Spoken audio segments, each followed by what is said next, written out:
En 1953, el primer director de la Agencia Central de Inteligencia, Alan Dulles, comenzó el proyecto MK Ultra. Este era un proyecto dedicado específicamente a la modificación de la conducta y el control mental. Años después, la CIA se interesa en las investigaciones del doctor Harold Puthoff en el SRI. Este era el instituto precisamente de investigaciones que estaba trabajando con la visión remota. La comunidad científica en un principio estaba en negación sobre todo tipo de avances relacionados con esto. El doctor Harold Puthoff comienza su investigación en física con los organismos vivientes y se une a estos trabajos del doctor Russell Targ. El doctor Russell Targ y el doctor Puthoff comienzan un proceso largo por varios años, prácticamente 20 años de investigación, tratando de ubicar cuáles eran los factores biológicos que estaban relacionados con la percepción extrasensorial. Esto que luego llamaron algunos clarividencia, no era otra cosa sino la visión remota, cómo viajar en el tiempo, a un lugar específico, sin limitaciones físicas. Pat Price era un ex policía que había trabajado en California, e Ingo Swann era un veterano de la Guerra de Corea y fue empleado de las Naciones Unidas. En aquel momento era un desconocido para el mundo, pero aquí comienza una carrera distinta y diferente. El doctor Harold Puthoff y el doctor Russell Targ comienzan una batería de exámenes y de investigaciones, sometiendo las capacidades de Ingo Swann más allá de lo posible físicamente. Años después, otro psíquico que se integra al proyecto Stargate es Joe McMoneagle. McMoneagle era un militar de carrera, era un soldado que estuvo activo en diferentes conflictos, específicamente el conflicto de Vietnam. Luego de la muerte de Pat Price, es Joe McMoneagle quien toma la batuta como el primer psíquico en la batería de combate de estos escuadrones. En aquel momento se estaba corriendo la guerra psíquica entre Occidente y Oriente. El SRI, en estos laboratorios del Instituto Stanford de Investigaciones, no había prácticamente nada. Simplemente había un cuarto gris.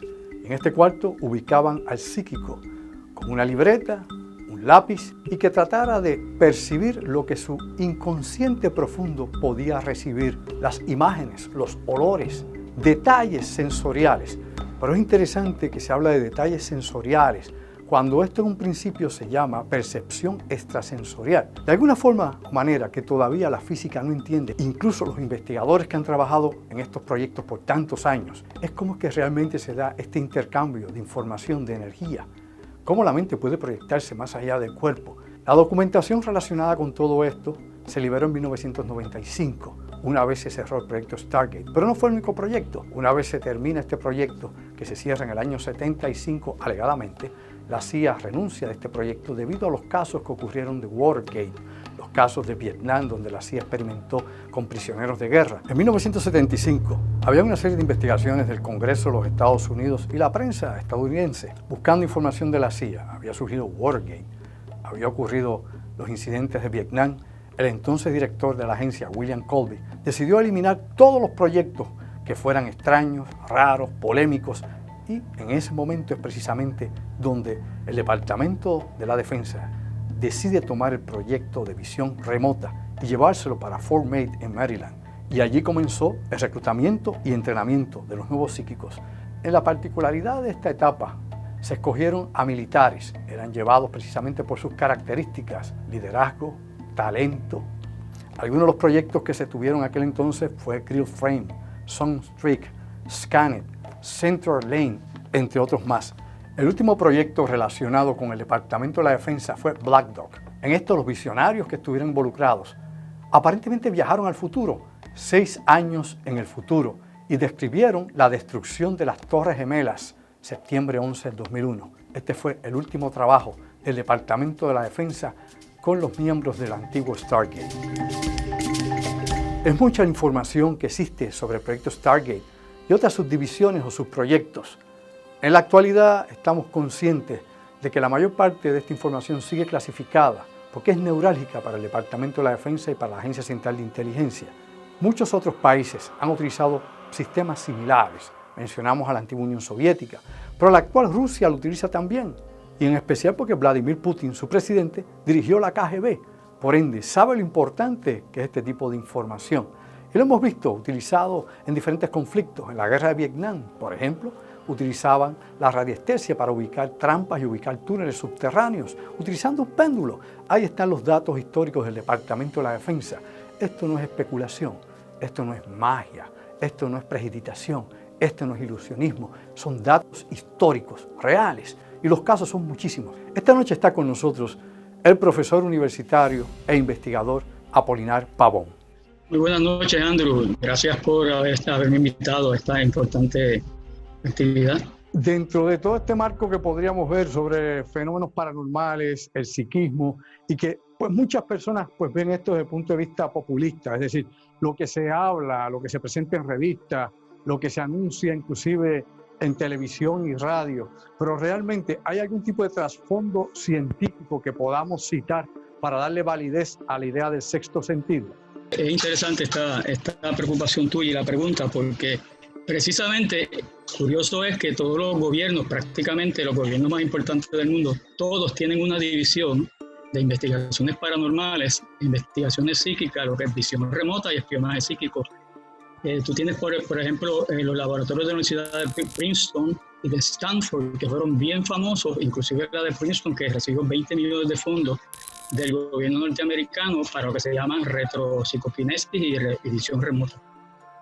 O sea, no por nada, porque hay diferentes investigadores famosísimos como Russell Targ, Dean Radin, Harold Puthoff, y ahora mismo en julio hay una conferencia internacional de un montón de científicos y mayores retirados del ejército que van a hacer grandes exposiciones hasta documentos no expuestos del famoso Igno Swan, que fue uno de los psíquicos más importantes utilizados por el gobierno para la experimentación en visión remota. Es interesante esto que mencionas, Apolinar, porque precisamente cuando uno busca el trasfondo de la investigación científica y sobre todo la investigación militar y el espionaje utilizado por la década de los años 60, 70 hasta los recientes 90, uno se da cuenta que los investigadores en sí no eran psiquiatras ni psicólogos, eran físicos que trabajan precisamente en el borde de la realidad como la comprendemos nosotros, Apolinar. Sí, precisamente en estos días estuve hablando con una persona que la aportación más grande a esta investigación de la parapsicología ha pasado a otro nivel de investigación de lo que es el fenómeno de la conciencia, y están más aportando a eso los físicos y físicos teóricos que los mismos psicólogos. Impresionantemente, uno busca la cantidad de investigación científica y lo que van a aparecer son físicos teóricos y físicos puros en estas investigaciones que han estado dándole servicios de investigación a las diferentes agencias del gobierno. Mira, me está interesante también, Apolinar, cuando uno toca estos tópicos, ¿verdad? Siempre pues surge el escepticismo, ¿no? Y uno tiene que entender que en un principio pues había un rechazo prácticamente universal dentro de la comunidad científica sobre estos temas. Probablemente porque, como hemos dicho anteriormente, esto estaba en manos pues tal vez por un lado de religiosos, por otro lado pues de espíritas, por otro lado de adivinos, e inclusive de personas que se aprovechaban, ¿no?, de los incautos que iban a citarse o que iban a ver si les podían decir el porvenir. Pero nos hemos dado cuenta que en las últimas décadas, específicamente en las últimas décadas del siglo XX, esto tomó definitivamente una importancia bien grande dentro de los gobiernos, específicamente el aparato de inteligencia. Y nos dimos cuenta también de que se habían logrado éxitos increíbles. Una vez ya para el año 1995, pues se cierra oficialmente, ¿no?, el programa Stargate, y empiezan a surgir todos estos documentos que nos indican que precisamente sí, como tú has mencionado, Ingo Swann, Patrick, entre otros más, sí habían estado detrás de proyectos específicos de la inteligencia de los Estados Unidos. Es bien interesante porque es más bien el control de la información, porque los gobiernos están claros de los fundamentos y utilidades de estas capacidades. Tú tienes el caso de cuando una vez caída la Unión Soviética, es donde la cosa se pone bien interesante. Hay un libro que se titula Psychic Wars, Guerra Psíquica, donde se expone toda la indagación del gobierno, del exgobierno de la Unión Soviética, los logros y la preocupación de Estados Unidos, es cuando Estados Unidos enfatiza, ya había empezado en los 70 Estados Unidos, pero ahí es cuando empiezan a enfatizar en desarrollar más profundamente la tecnología dentro de lo militar, de lo que es la visión remota y la mente sobre la materia. Hay un fenómeno bien interesante para los 80, donde hubo un fenómeno con un personaje que se llamó Jiang Xing, que hizo investigaciones con China y el gobierno de Estados Unidos, y a él se le dio un reconocimiento por el Congreso norteamericano por los hallazgos de la capacidad de influencia a distancia. se llama Jan Simpa, el que quiera hacer un research en internet va a encontrar los documentos ya liberados por el gobierno norteamericano. Y hablando de figuras conocidas a nivel del mundo, ¿no? Específicamente en este campo, porque dentro, como en todo, ¿no? hay populismo, ¿no? Como en todo, pues hay propaganda, como en todo, pues hay negocio, es decir, a todas estas cosas siempre se le saca, obviamente, algún tipo de ganancia. Casi siempre las personas cuando piensan en este tipo de temas, pues piensan inmediatamente en figuras que han sido, pues probablemente famosas, ¿no? Por la exposición que han tenido, como Uri Geller, ¿no? Por darte un ejemplo. Y muchos otros dicen, bueno, pero estos son personajes que han sido desacreditados precisamente a nivel público. Pero cuando uno busca el trasfondo de todas estas personas, uno se da cuenta también de que han estado trabajando con el Mossad, por ejemplo, israelita, con la CIA, y sobre todo, lo que es interesante, es que una vez terminaron ese papel, hayan sido prestidigitadores o magos, algunos de ellos, porque también algunos de ellos, como el caso de Uri Geller, fue un ilusionista. Podemos ver que aún en la actualidad trabajan para grandes corporaciones, por ejemplo, petroleras o corporaciones de minería, localizando con radiestesia de mapa lugares donde puedan haber yacimientos de minerales. ¿Qué podemos decir sobre eso, Apolinar? Mira, es interesante porque el caso famoso de Jacobo Zimmerman, no sé si tú lo conoces, debes conocerlo, sí. Es el hombre que desaparece prácticamente por unos supuestos hombres de negro, y eso fue un caso internacional que tuvo el FBI de Estados Unidos y México envueltos. Por años desaparecido, pues es que yo conocí hace un tiempo, no puedo divulgar nombres, etcétera, pero conozco una persona, amigo personal de él, que se encontró con él en un laboratorio de investigación militar. Así que, ¿de qué estamos hablando? Estamos hablando de que aquí están pasando una serie de cosas, hay un control de información y hay personas bien inmiscuidas, pero prácticamente hay un control bastante efectivo de los medios, ¿verdad? En este caso militares, y tienen a la gente dudando de 20 cosas, pero ellos están muy claros de la realidad de lo que está sucediendo. Te pregunto, Apolinar, ya que tocamos ese aspecto también, aquí hay algo bien importante, y es que a través de la historia, en muchas ocasiones, ¿no? La guerra psicológica, por ejemplo el PSYOPS que ha utilizado el ejército de los Estados Unidos y otras superpotencias, pues se entremezcla con lo paranormal por momentos. Es decir, hay momentos donde pues se utiliza inclusive algunos eventos que nunca existieron para despistar al oponente. Por ejemplo, el proyecto aquel del Nautilus y la telepatía a finales de la década de los 50, que sirvió, por ejemplo, como si fuera un señuelo para que la KGB entrara dentro de toda esta carrera, para ver qué es lo que realmente sabían o no sabían los soviéticos. Y aquí pues hubo una colaboración entre los Estados Unidos y los servicios de inteligencia de Francia. Dentro de ese aspecto, ¿qué podríamos abundar? ¿Cómo entra dentro de todo esto la cuestión de la guerra psicológica entremezclada con la cuestión de visión remota y otros fenómenos psíquicos? Bueno, tú sabes que la primera y última guerra son las comunicaciones. Eso es así. Desde que leemos La serpiente en el Edén, la primera y última guerra son las comunicaciones. Y el ser humano construye su realidad a base de ideas, y esas ideas son construidas, se llaman by design, como decía un amigo. Si por diseño tú construyes una realidad perceptual y la repites y la dices y la dices, y hay un patrón de una información a través de los medios que se insiste y se dice, se convierte en un meme, en un patrón de informática que se asume socialmente como una realidad. Como sabemos, cosas que en la historia están, que no sucedieron y están hasta inclusive como el caso de la invasión ariana, que nunca fue cierta.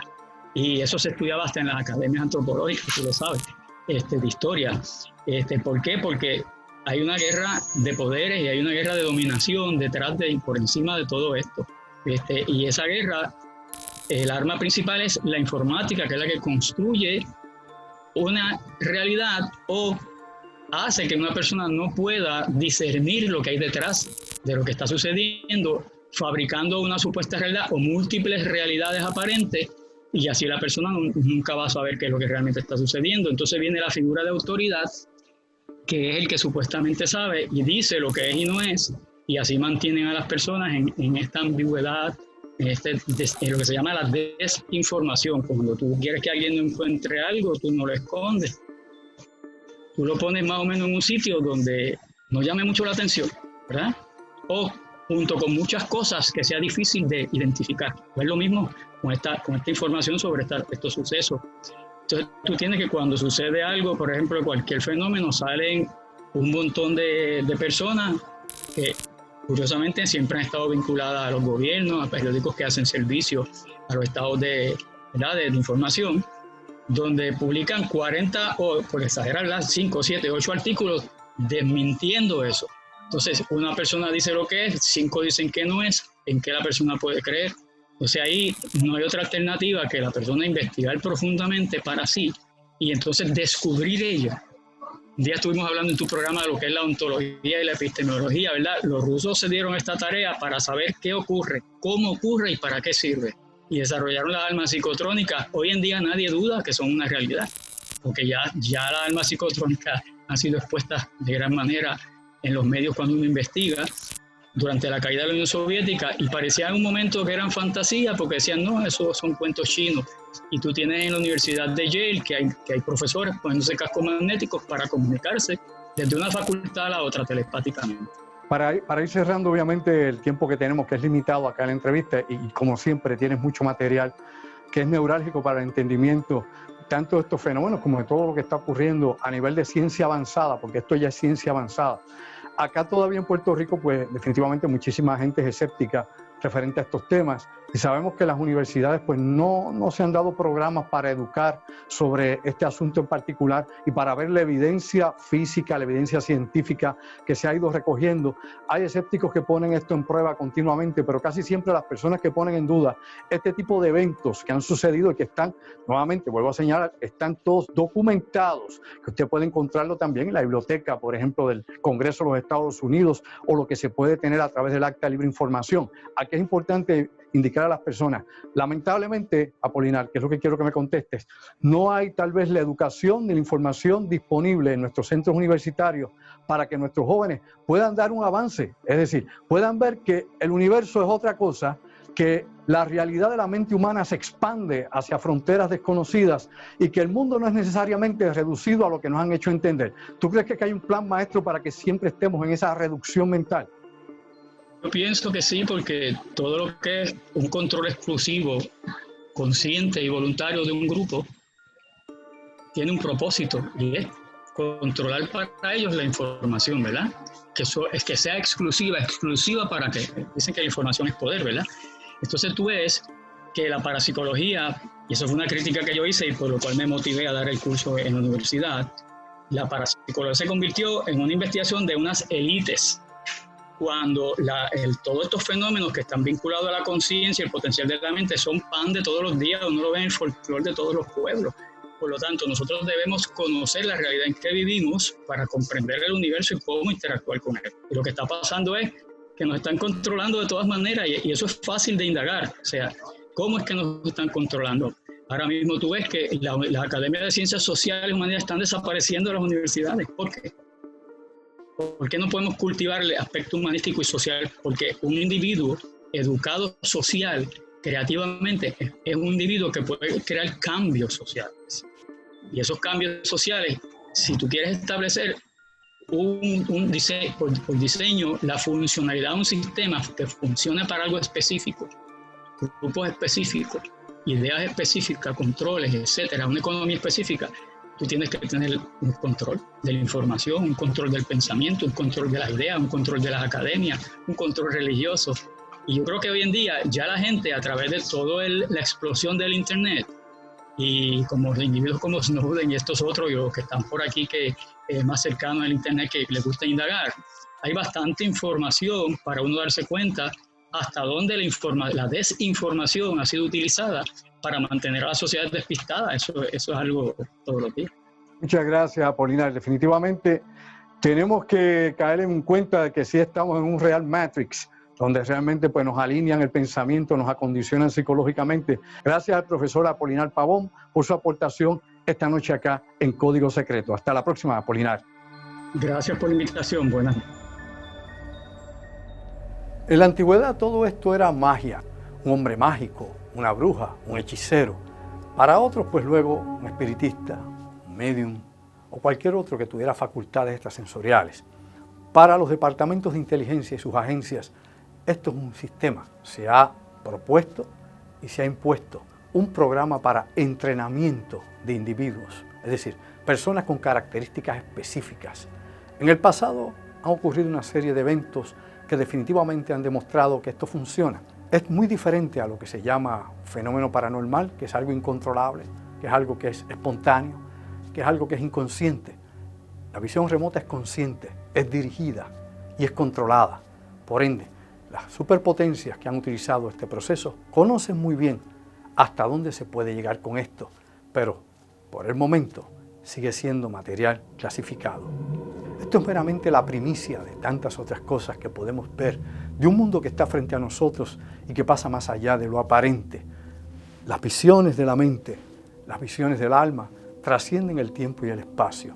Todavía estamos muy jóvenes como especie para entender posiblemente los misterios del universo. Este es Andrew Álvarez y les agradezco que hayan estado esta noche aquí en Código Secreto. Y recuerda que el que conoce el secreto posee el poder.